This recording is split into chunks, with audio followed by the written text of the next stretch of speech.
Prej një jave kanë hyrë në fuqi rregullat e reja të regjistrimit të automjeteve pas shitblerjes së tyre.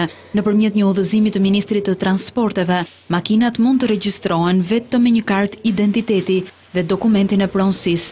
Lehtësimi i procedurave prek jo vetëm shitblerjet brenda vendit, por edhe ato që vijnë nga importi. Nuk duhet paraqesim më vërtetimin e banimit, e cila kërkonte qoftë edhe të humbje një ditë për të marrë një vërtetim banimi.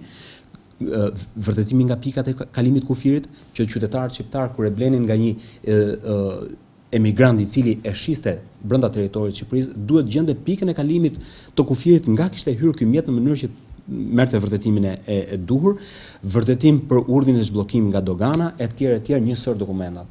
Tashmë duhet ketë vetëm kartë identiteti edhe dokumentat e fitimit pronësisë. Koha e shërbimit është minimale, afro 20 minuta, dhe brenda të njëjtit aplikim, me të njëjtin specialist shërbimi, sportelit ton, ai e kryen gjithë procedurën e nevojshme.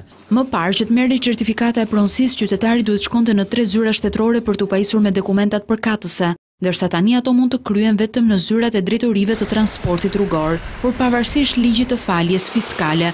Sërish automjetet e regjistruara por që janë në gjendje pasive, mbeten në shifra të larta rreth 130.000. Para faljes fiskale kemi pas rreth 177.000 mjete në regjistrin pasiv. Qytetarët, përdoruesit e tyre, për arsye të neglizhencës apo mosnjohjes legjislacionit nuk kanë bërë procedurën e regjistrimit, e cila në udhëzimin e ri, që kishim në fjalë, është përcaktuar mjaft qartë dhe është mjaft e thjeshtë.